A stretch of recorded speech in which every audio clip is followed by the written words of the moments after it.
Dans notre réalité, nous avons l'habitude de considérer les nombres comme des conventions immuables et absolues.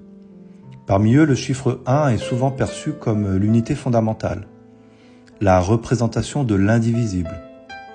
Cependant, une réflexion plus approfondie sur la nature de cette unité nous pousse à questionner notre compréhension des nombres et à envisager des perspectives plus philosophiques et métaphysiques. Premièrement, il est crucial de reconnaître que le chiffre 1 est par définition une convention. Pour qu'une telle convention soit acceptée, elle doit renvoyer à quelque chose de parfait et d'indéniable. L'acceptation du chiffre 1 comme une unité indivisible est l'un des fondements de notre système numérique. Pourtant, en observant notre réalité, nous réalisons qu'il n'existe pas de véritable unité absolue. Chaque 1 que nous percevons est constitué d'autres unités. Cette indivisibilité n'est donc qu'une abstraction théorique, loin de la complexité de notre réalité. À l'échelle atomique, par exemple, nous voyons que les atomes sont eux-mêmes composés de protons, neutrons et électrons, qui sont à leur tour constitués de particules subatomiques. Mais même ces particules que la physique moderne considère comme des éléments fondamentaux pourraient en théorie être constituées de sous-particules encore plus petites. En poursuivant cette réflexion, il semble logique de penser que cette division pourrait être infinie. Chaque niveau de réalité que nous découvrons ne révèle pas un 1 absolu, mais une complexité toujours plus profonde, renvoyant à l'idée que l'unité véritable dans notre réalité est une illusion, et que tout élément peut être perçu comme une multitude d'autres unités sous-jacentes.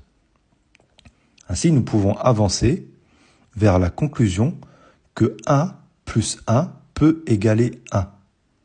En effet, si nous admettons que chaque unité est une composition d'autres unités, alors ajouter une unité à une autre ne donne pas nécessairement deux unités distinctes, ou plutôt le chiffre 2, qui, rappelons-le, n'est qu'une convention, mais peut donner naissance à un nouvel ensemble.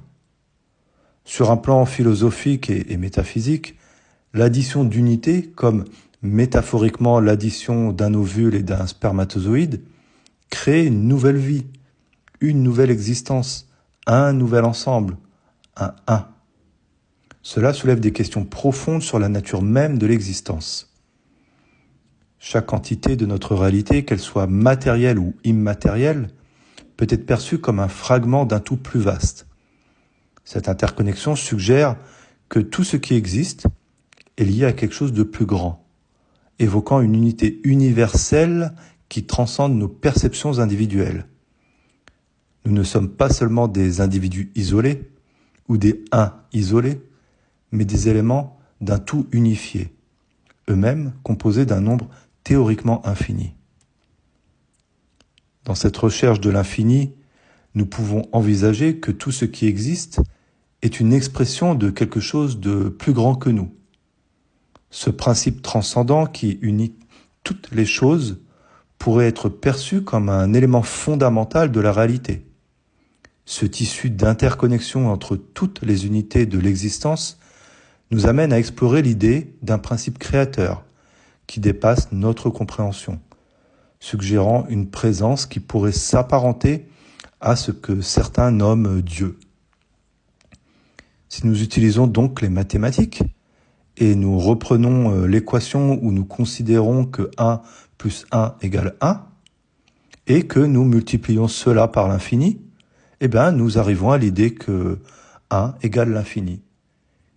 Car quoi que nous fassions, nous avons démontré précédemment que tout renvoie à 1. Ainsi, tout serait égal à 1 et égal à cette essence transcendante que certains peuvent désigner comme Dieu. Ce raccourci mathématique, bien qu'ironiquement simpliste, souligne l'idée que l'unité et l'infini sont intimement liés, tout comme nous sommes interconnectés dans ce vaste tissu de la réalité. Cependant, il est essentiel de nuancer cette pensée.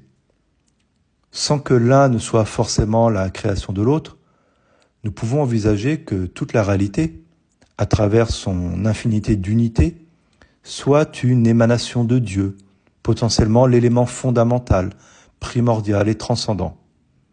Cela nous mène à considérer une sorte de dichotomie entre l'unité et l'universel, entre le fini et l'infini, où chaque unité, en se combinant avec d'autres, peut constituer une unité plus vaste, tout en conservant son essence propre.